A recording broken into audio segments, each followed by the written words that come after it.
Hi Cliff, how are you? I'm good. How you doing? I'm doing well, thanks. And welcome to the third installment of Song Lovers Online. We're coming at you from the Nave today. So today we're going to be talking about spirituals. We have 3 spirituals that Jean's going to sing, and you can find them on the PDF, which is right next to the YouTube link that you clicked on to find us here. So Jean, tell us about these spirituals. Well, before we get into each individual one, I'm going to just give a little historical background here.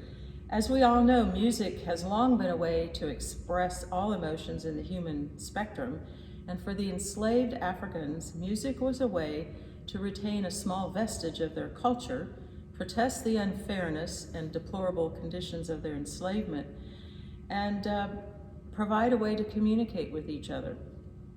Slave owners were actually fearful and suspicious of any loud musical expressions or large gatherings of slaves, and they prohibited drums because they were afraid that they would be giving secret messages back and forth. Little did they know that there are secret messages inside these spirituals. So let me move on to that a little bit. There are about 4 different types of spirituals. The first one is called a work song. And that was a song that was sung while they were out in the field, and it helped coordinate their work, and it also helped boost their morale. Some believe that the foreman actually encouraged that kind of singing because that way he could keep track of the slaves out there and who was there. And they would be very rhythmic, and they would go along with, the hoeing and so that they could do their job. And that brings to mind sea shanties.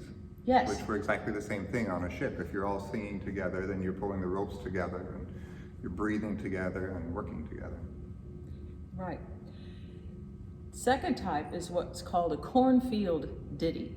And these were songs that were sung in the rural setting of a prayer meeting, and they're actually considered the predecessor to the spirituals that we know of today.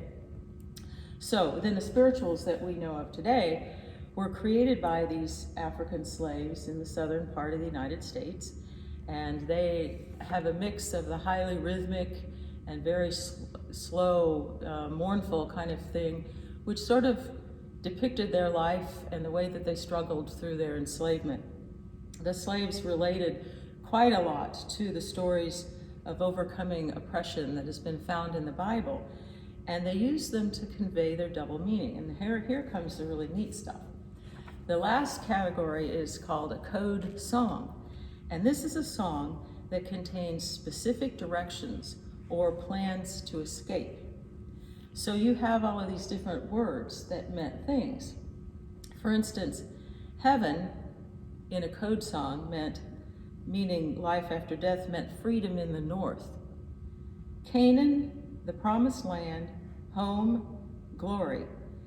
These were all words that signified freedom or places where you could go to be free. This one I didn't know at all. The drinking gourd. There is a spiritual called the drinking gourd. I don't know it, but I've seen reference to it.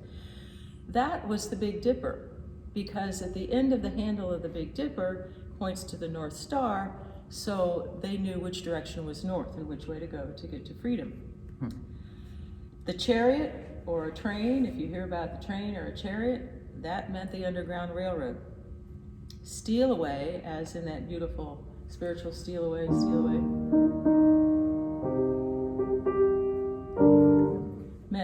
it meant sneak away secretly. So here's another one. We often sing Wade in the Water and think it's a fun little thing to do.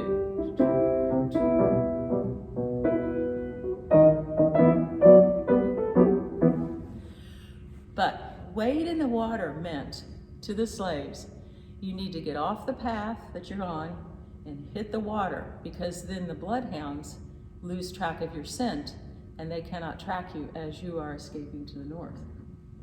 And actually one of the verses in that one says, see those men all dressed in red? It's Moses leading the band. Well, Moses meant one of the freedom, I call them freedom fighters, but one of the freedom people who was in charge of the Underground Railroad, but specifically Harriet Tubman. So when you realize all of that, it just takes on a whole different meaning. And the last obvious word is they talk about the River Jordan all the time. The River Jordan was the Ohio River, which meant you cross the River Jordan, or AKA Ohio River, that's where you're going to your freedom. It's a last barrier before freedom. So it's amazing. So all of that is embedded in many of these spirituals that we just sing and think they have biblical meaning, but they really were code word for how the slaves could get to freedom. That's interesting. Yeah. So, Well, thank you, Jean. yeah. Our first spiritual is Lord, I Want to Be a Christian. That's number 138 in the Levis. This hymn is thought to have originated in Virginia in the 1750s after the slaves were exposed to the preaching event of the evangelist Samuel Davies. It's interesting, we always hear about these preachers who come in, like George Whitefield, who is out here, and how many people they convert. So apparently it was sung after this gentleman preached. He was one of the very first non-Anglican preachers in Virginia, and he was one of the earliest missionaries to enslave people in the British colonies. He was an advocate for religious freedom. And like many spirituals, this one relies on repetition. The verses in Levis are common in most modern hymnals, but there are other verses that could have been improvised at will. And Jean, you found some interesting things about the verses here, didn't you? Yeah, in that same reference where I found all of that other history, it said that the original order of the verses were in reverse of what we actually have in Levis. So your first verse was, Lord, I want to be like Jesus. Your second verse was, I don't want to be like Judas. Third verse was, Lord, I want to be more holy. And the last verse was, I want to be a Christian. And they didn't even have the I want to be more loving in my heart. Interesting. In the original version. Interesting. So there's something that's added. Oh, here's this one. Okay.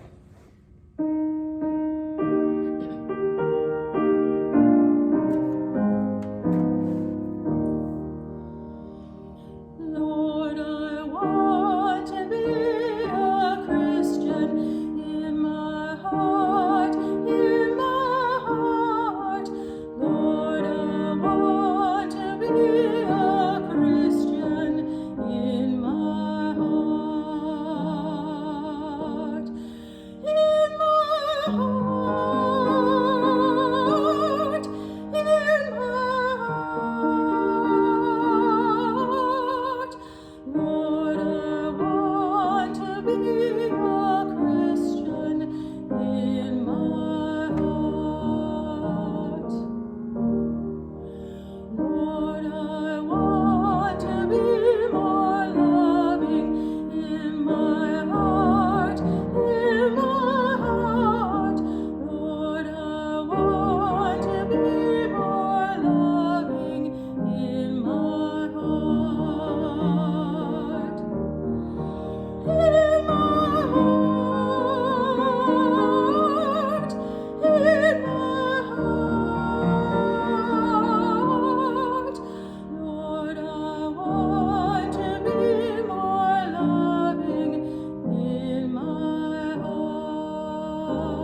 Sure nice being in the nave, isn't it? It is. It's lovely. Love this place.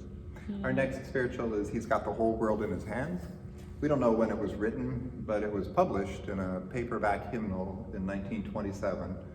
And in 1933, a gentleman named Frank Warren, who was a folk song collector, you may remember Ralph Vaughan Williams was an English folk song collector, ran around the countryside with tape recorders, or I don't know, some of these guys used old wax cylinders. By 1933, Mr. Warren probably had a tape. And he was collecting folk songs. He collected this spiritual from a lady named Sue Thomas here in North Carolina. He performed it in the 40s and the 50s, and it was introduced to the American folk scene. Hit the pop charts in 1957 when English singer Laurie London sang it with the Jeff Love Orchestra. And you must look this up on YouTube. It's a gas and a half. This was part of the skiffle movement. And if you don't know what the skiffle movement is, look that up too. It's just fun. Those Brits, I tell you. Do you have anything about this one? No, I was not able to to look up anything about it. My only comment is that there's a lot of improvisation when people sing this, which has been taken out of what's in the hymn book here. So, and the harmonies are interesting, and usually it's sung at kind of a warp speed because it's a happy, slappy song.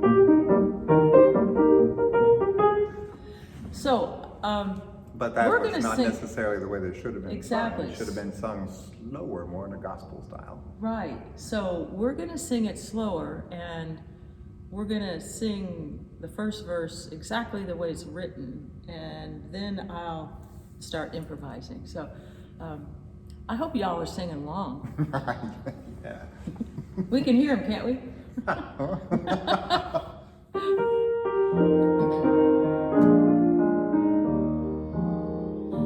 He's got the whole world in his hand. He's got the whole world in his hand. He's got the whole world in his hand. He's got the whole world in his hand.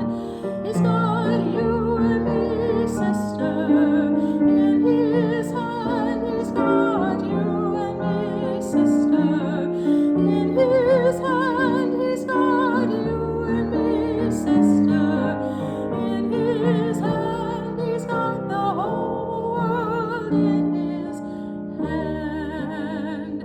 He's got you and me, brother, in his hand. He's got you and me, brother, in his hand. He's got you and me, brother, in his hand. He's got the whole world in his hand. He's got the pretty little baby in his hand. He's got the pretty little baby in his hand. He's got the pretty little baby in his hand.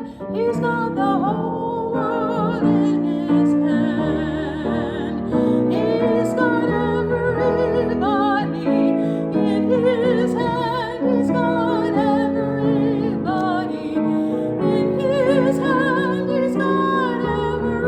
got everybody in his hand. He's got the whole world in his hand.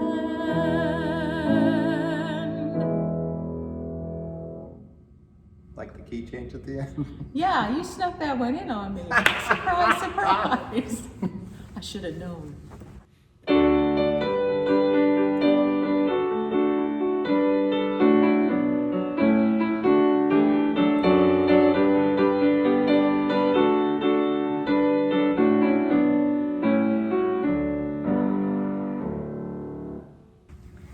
And our last spiritual today is Every Time I Feel the Spirit, which was sometime before the Civil War, but of course we have no dates on these things. Jean, what do you know about this? Well, according to the article that I had written that I've quoted all this other stuff from, this would have been considered something called a Jubilee song, which means it's happy and it's uplifting. And It probably was sung during the time that they took up the collection in the church, so it would be an offertory type song. And the whole rhythm and everything about it suggests that there was a lot of body movement and, you know, patting of feet and swaying and everything. So while you're at home and you're singing along with this, I want you to get up and dance around the room, because it's a dancing kind of song. And that's a definitely Episcopal way of doing worship. Absolutely. Pay attention to the words. Up on the mountain, my Lord spoke, out of his mouth came fire and smoke. There may be some codes in these too. All around me looked so fine, I asked my Lord if all was mine. You know, what does that mean? Here's the Jordan River, chilly and cold. Yeah. Fills the body, but not the soul. And there's the one train again. And there's the train. There's one train that runs to heaven and runs right back. In other words, the Underground Railroad just keeps going back and forth. It goes up north, comes back, picks you up, go over the Ohio River. Yeah, I don't know. I didn't find any reference to the fire and smoke. I don't know. Have to look that one up. Yeah. See if we can find it. Okay. All right, how Here we fast go. do you want to go? I don't know. You start off.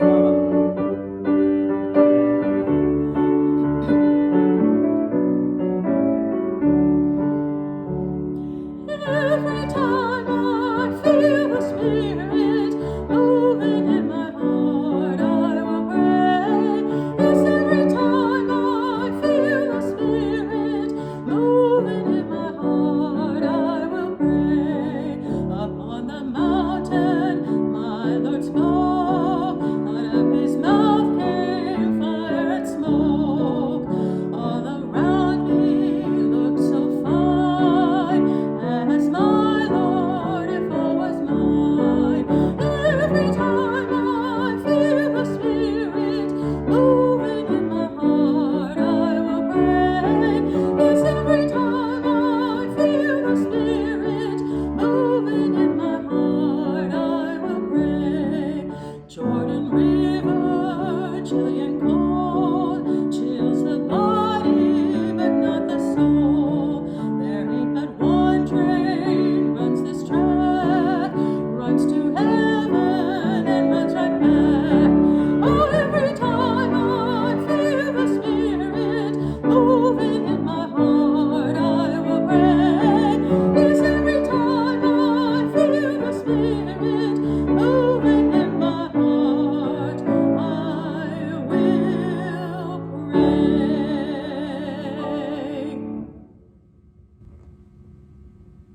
Well, thank you for joining us again, and we'll see you again next week. Hope you enjoyed it.